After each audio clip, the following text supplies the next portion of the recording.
You're listening to the Bar Business Podcast, where every week your host, Chris Schneider, brings you information, strategies, and news on the bar industry, giving you the competitive edge you need to start working on your bar rather than in your bar. Welcome to the Bar Business Podcast. This week we're going to be talking about actually working on, not in, your bar. And it occurred to me this weekend, I was doing some reading and sitting around, and I realized that myself and almost every single consultant in the bar and restaurant business, almost every single consultant in every business, we all say the same frickin' thing, which is you need to work on your business, not in your business. And I really stopped to think about that for a second. And I realized, when I first bought a bar and I was working 100 hours a week, if you had told me that, I would probably have told you to go fuck yourself. And to some extent, the fact that I sit around here and I tell you guys every week, or at least the person that announces me, my voiceover guy before I start talking, says every week, that's what we're trying to do. And the bottom line is, if you don't have the time, if you don't understand how to get there, that's about as meaningless as possible. And most things that we talk about, most of the points that have been made on this podcast so far, most of the points that will be made, if you pick up my book that's coming out, hopefully later this week, the points in there. All of this requires time. You cannot develop your business without time. But the question is, when you don't have time, how do you get time? Because someone that says, hey, I need you to go spend 20 hours a week doing X, and you're already working 120 hours a week, 7 days a week, open to close in your bar, your answer is going to be, go fuck yourself. It's not going to be, okay, yeah, that sounds great. So let's back up here for a little bit, and let's talk about not what to do with your bar, not how to change things, not the standards and processes and procedures you need to put in place, but how the hell you get the point that you can even do that. Because I think it's really important and often overlooked. Sometimes you need a plan to get to the point where you can make a plan. Now, what I can tell you from personal experience is it is very doable. When I bought my first bar, I worked the first few months, I was working about 100 to 120 hours a week, which is almost as much time as there is in a week. I worked, went home, slept, took a shower, went back to work 7 days a week for a few months. And it was rough. It was bad. It really wasn't a good idea. So I put some policies and procedures in place. I got some systems set up. I brought in a GM, a guy that I knew that was capable of helping me out and running the bar. And I got down to about 80 hours a week. And that's still not enough time to really work on your business. If you're working 80 hours a week, you're pretty much burnt out. You're burning the candle at both ends. You cannot sustain that. But what I can tell you is 5 years later, I was working about 10 to 20 hours a week. And it didn't impact my money. As a matter of fact, I made more money working less when I got there. But the idea that you're going to get there overnight, the idea that you can listen to the stuff that I or anyone else says and magically get to this place overnight is a fallacy. And again, I feel kind of bad because I've realized that I've been telling you guys, hey, do all this, but haven't given you any clue on how the hell to get the ability to do it. So that's what we're doing today. And to answer the question of how we get there, it's very simple. There are 3 steps to go from working like a crazy person and not having time to work on your bar to spending most of your time working on your bar. Step 1, you have to create time to think. Step 2, you have to build systems and train your team on those systems. And step 3, this is frankly the hardest of all of them. You have to be willing to step away. So let's dig in. Step 1 is create time to think. And what do I mean by that? I literally mean schedule time in your day to be able to think. You can't work on your bar unless you have time to think about working on your bar. You can't upgrade your systems and procedures and policies unless you have time to do it. And the main thing is you need time to think. Because as much as you can sit in front of a computer and knock something out real quick, you really need to think it through. You need to put policies and procedures and standardization in place that's going to last a long time. That requires thinking time. And I think actually it's one of the most important things that we can do in business and in life in general is to give ourselves quiet time to reflect and to actually think about what we're doing. One way to view this is that time to think is essentially mise en place for the business owner, right? If you're a chef, you spend time putting all the ingredients where you need them. You get set up properly so that when you need to execute, you can do so quickly. As a business owner, as a bar owner, you have to put in the time to think because that is your mise en place. That is getting everything where it needs to be. Yes, you're organizing thoughts, you're organizing ideas, but you need them where you need them so that when it comes time to execute on them, they're all there and ready to go. The last thing you want to do is not have a well thought out idea, not have something that's going to work well, and then roll it out and constantly change it on the fly. Yes, we do want to roll out early iterations of ideas. We do want to adjust them and modify them over time. But it's essential that you have a plan. And the only way to get that plan is to think. And for that matter, it goes beyond just having a plan, beyond just being able to execute, beyond just giving you some of your life back. Studies have shown that if you give yourself time to think, it's going to increase your creativity. It'll actually increase your problem-solving ability. So the more time you sit and think about solving problems, the quicker you'll be able to do it. The better your problem-solving will become. And it's going to make you more productive, which may sound counterintuitive because you're going, I'm working, I'm running around the bar 100 hours a week. If I stop for an hour and think, how is that productive? Well, because of the solutions you will find. So don't think of the time you spend thinking as taking away from your work. Realize that that time spent thinking will actually make you more productive. One of the biggest problems, though, is how do you find that time? And there's two ways to do this. Personally, I have always thought that if you can give yourself at least one big block of time to think a week, so whether that's a Sunday morning that you just sit around, sit on your porch, drink some coffee, look at the yard, play with your dog, whatever, but just think. No distractions, nothing else going on. Just have time set aside in your schedule to think about your business. A longer block of time to think tends to be more effective. But now let's say you are in that early stage of your bar. Let's say you are working 120 hours a week, 7 days a week. You don't have 3 hours to sit down on Sunday morning and think because you're washing dishes, you're bartending, you're prepping, you're doing whatever. Schedule 20 minutes a day. 20 minutes every day in the morning to sit there and think. Everyone can do that. It may be hard to fit in. It may take a while. You may not be able to do it consistently for a few weeks, but build the habit of having time to think. And preferably have a little bit of time every day and a large block once a week that you can actually think and reflect. But unless you set aside that time, unless you put in the effort to have that time clear to think, you'll find a million different things to do instead. You'll find kegs to switch. You'll find food to prep, you'll find whatever, and you won't think. So you have to schedule it if you want to think on a regular basis, and you need to think on a regular basis to have any chance of working on and not in your bar. So then one of the things that a lot of people have issues with is, okay, I have this time to think. What do I think about? Well, we need to be strategic, right? We need to have strategic thinking. It needs to be about the business. It needs to be thinking about the long-term success of the business. What I have always worked with when I'm thinking is to break it down into my framework. So the framework that I've shared with you guys many times, for any bar, you need to have the right mindset, you need to develop the right concept, and then you need to build a culture that will support that concept with your team and your guests. So that's a great place to start. Maybe each week, pick one of those. Spend a week thinking about your own mindset. Spend a week thinking about your concept, what you're doing, your menus, your atmosphere, your decor, whatever piece of that concept you may want to look at. Technology, your tech stack is another great thing that you could think about. And then spend the next week thinking about your culture, your team, your training. What are you doing to provide them a great learning environment?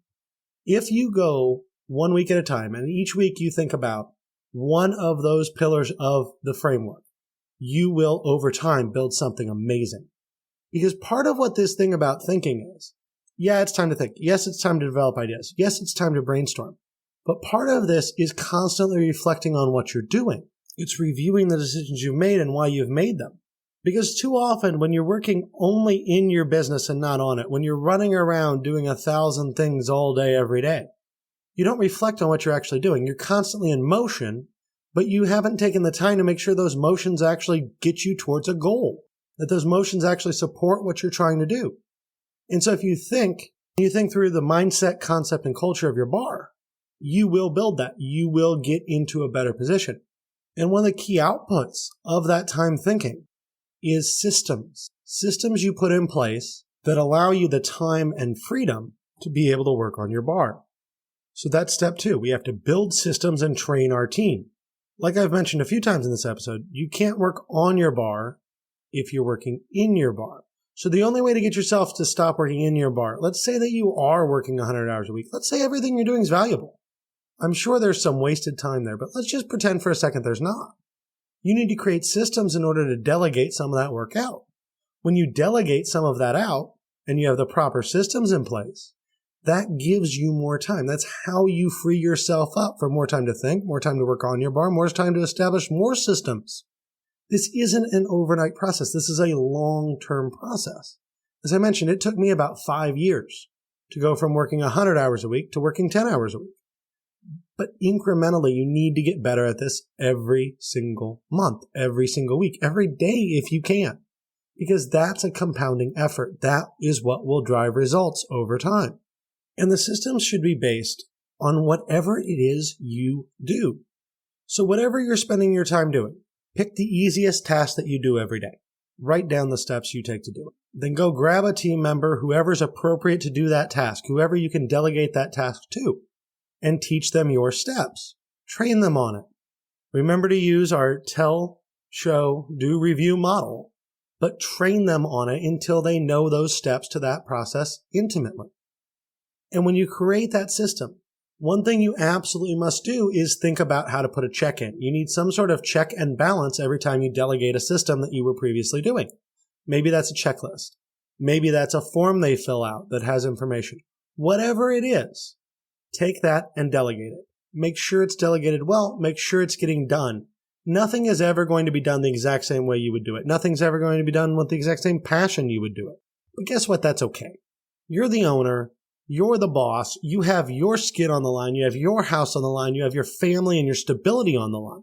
Of course, you're more invested than your team is. They have a job. You have a whole lot more than that. But when you delegate, you need checks and balances in place to make sure that they're executing it at an appropriate level. So make sure you're building those checks and balances in. But once you get the first thing delegated, once you make that first effort to take the easiest thing you do and train your staff to do it, you'll realize just how powerful and easy it is to do overall. So then go to the second easiest thing you do. Same thing. Write down all the steps it takes you to do it. Grab the appropriate team member. Train them on how to do it. Check what they're doing with checks and balances. Go to the third easiest thing you do. And systematically over time, delegate every single task that you do that you can delegate. And one of the coolest things about delegation, one of the coolest things about going through this process is that as you do it more, it empowers your team and makes them better. Your team will trust you more. They'll have more trust in the business. They'll have more buy-in in the business. They'll be more passionate about what they're doing the more you delegate to them. So not only does this delegation free you up, not only does it give you time to actually work on your bar, it also energizes and invigorates your team. It helps you build the culture you want to build. It helps everyone feel more aligned and more connected with what you're doing at your bar. It is one of the single most powerful tools for maintaining employee buy-in is delegation. So don't be scared of delegation. Don't think that you're the only person that can do something right, because I hate to tell it to you. There's not a darn thing that anybody does in a bar that somebody else can't do right. It doesn't matter. The only reason that you can feel like I cannot delegate this task is you have an ego that's getting in the way. Your ego is preventing you from realizing that you can train someone to do something as well as you can. They may not, again, have the same passion. They may not have the same skin in the game. They may not be quite as precise as you, but you can delegate everything that you do. Nothing in a bar is that complicated. Now, there may be things you don't want to delegate. One of the things that I never delegated was my bookkeeping. I happen to enjoy bookkeeping. I know I'm weird, but I happen to enjoy it. I like seeing my numbers every week. I like knowing where every penny goes. I like that connection with the financials and the metrics of my business. I never delegated the bookkeeping. Could I have delegated it? Absolutely. The only reason I didn't is because that was my connection. That was what I felt was the way to spend the least amount of my time in the most productive way to give me the strongest connection to my business and what was going on the ground week to week. So there may be things you choose not to delegate. Every single thing you do in a bar can be delegated. Nothing is that special.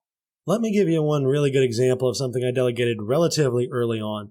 And it was one of the things that I delegated that, to be honest with you, the first time I delegated this task out, it scared the shit out of me. It was one of the most stressful things I had done. And that was to delegate out my morning drawer counts, my deposit count from the night before, and to get all the numbers, money, and cash right. And that's a lot. That's a lot of trust to put in someone when you're telling them, hey, here's thousands of my dollars. Please play with this money, count it, and put it in the appropriate buckets. And that's not something that a lot of bar owners give up. But here's the thing. If I didn't want to trust anybody to count my money in the morning, if I wanted to be the only person that could ever count my money, I had a bar that was open 7 days a week. What did that mean? I'd have to be at the bar 7 days a week.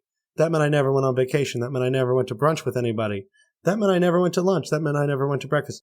That meant that every single day of my life, I would be there in the morning for at least 3 or 4 hours. Because I can't just walk in, do the money for 30 minutes and walk out. Always get sucked into other shit. And that's not what I wanted to do. So I knew that was something I needed to delegate in order to give myself time, in order to get towards working on and not in my business. So I created a cash to account for form, which is a very simple form. It was a little piece of half sheet of paper you filled out with a pencil or a pen, preferably, because we don't want to erase numbers. But fill out with a pen, you use a calculator, you generate something. And all it had on there, it had the cash we brought in, the tips we paid out, the payouts that we had that day, pull tabs, because we did some gaming too. So any pull tab related money that got paid out, and it all ended up with a deposit. And the thing is that the way it worked, because all the drawers were at set values, all our servers and bartenders had filled out their checkouts, and we could refer to those, and we knew how much they were supposed to have, and we had all that money in our safe. All it did was make sure, okay, the money going into the drawers to bring those up to the par goes there, and the rest of it gets deposited. And it was just a math to account for that. And the beautiful thing about that, we're taking something scary, something complex as actually controlling your cash. And we've created a system very quickly, because again, we're replenishing drawers and the rest is deposit, that all the numbers have to add up. And they all add up to POS receipts. So you can tell if it adds up to the POS receipt or not. All you then as the owner have to do, what I did every week, I'd look at my books, I'd go through all the receipts, I'd go through everything. Everything had to match up. And it always did.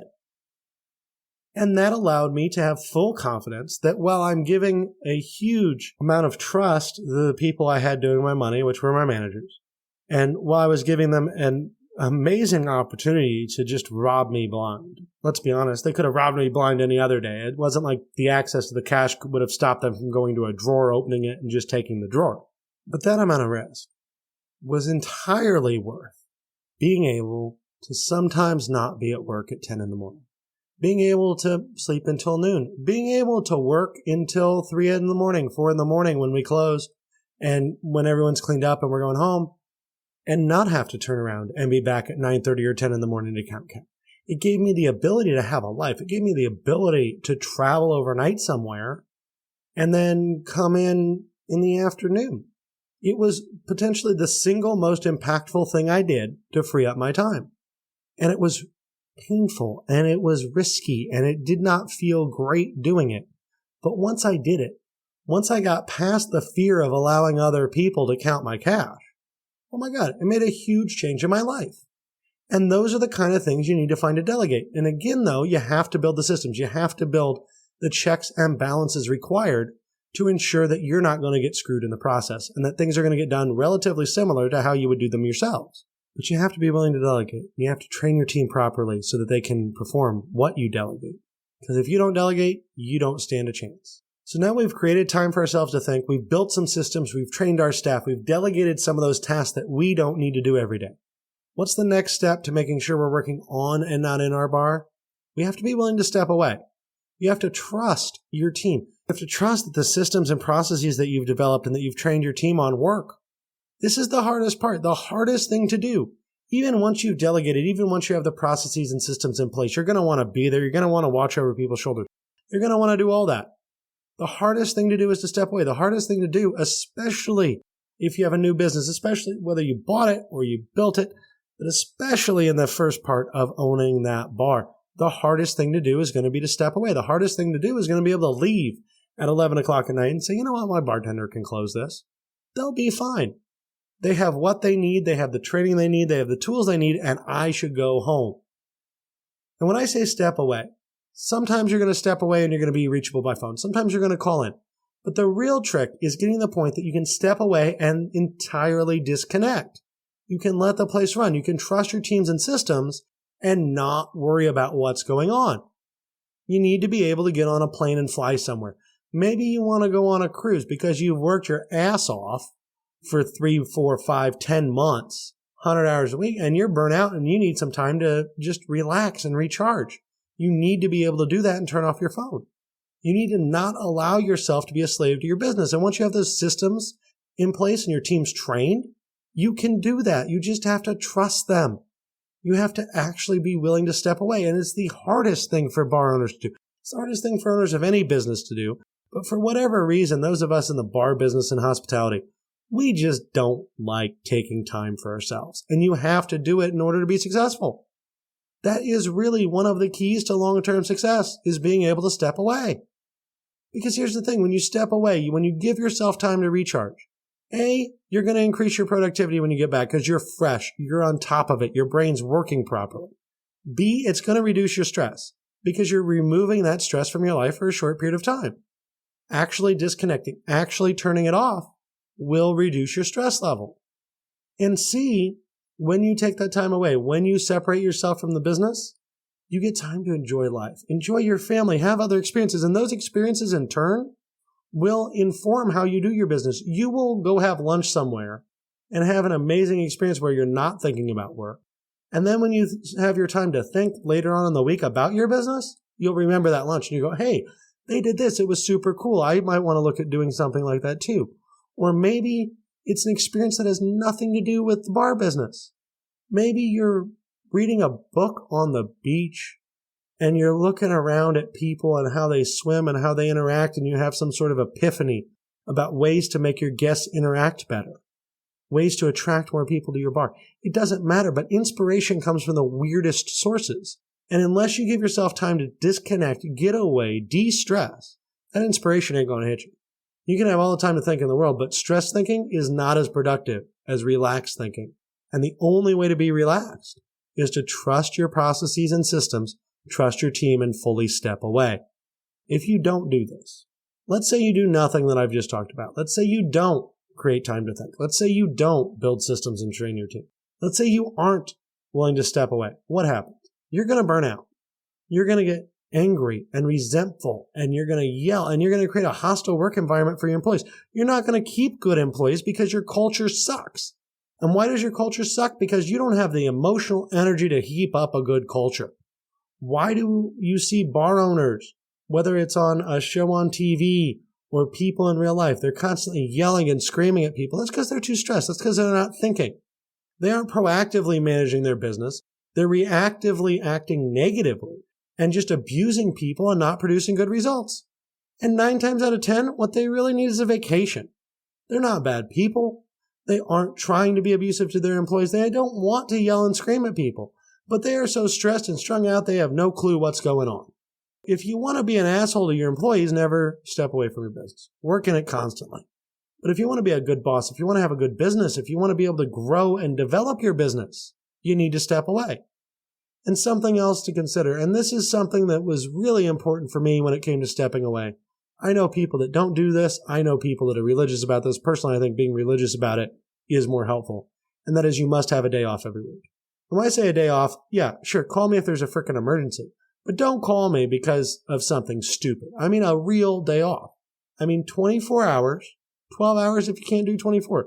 But optimally 24 hours that you're not thinking about your business. You're not around your business. It is the last thing on your mind because you are focused on other things. You're focused on family. You're focused on friends. Because that 24 hours, that will recharge you. You're going to need longer periods too. You can't survive working 12 hours a day, 6 days a week for very long. But one day a week, that one day a week, especially early on, especially when you're working 100 hours a week and you're trying to get down to 80, and you're brand new to the business and you're trying to delegate just the simplest things so that you can step away a little bit. One day off a week works wonders. One day off a week gives you the breathing room to start to figure out how to really work on your business, to start to figure out what you really need to do to make yourself more successful in the long run. So make sure you're taking time for yourself each and every week, and make sure that you're taking time to recharge yourself before you burn out. Because once you burn out, once you get negative, once you get resentful, your culture suffers, your mindset is gone. You won't have a good mindset at that point. And unless your concept is super strong, you will kill it. And even if you have a super strong concept, a poor mindset that leads to a bad culture will kill every concept over time. Might take a year, might take 2 years, might take 3 years. But you are in a business that is not gaining. You're in a business that's not making more money. You're in a business that is on a long or short road to death because you burned out, because you were not willing to step away. So to kind of wrap us up here. Step 1, create time to think. Step 2, build systems and train your team. Step 3, be willing to step away. That is how we get from working day in and day out in our business to having the time to work on our business. And again, these steps, depending upon where you are in your journey, depending upon what's going on in your business, this may take you a month to implement all these steps. It may take you 2 months, 3 months, 4 months, a year to get to the point that you can implement all these steps. But this is the key. This is the first piece required to be able to start doing things like menu engineering, to start doing some of the training and stuff we talk about. This is what you have to do to get there.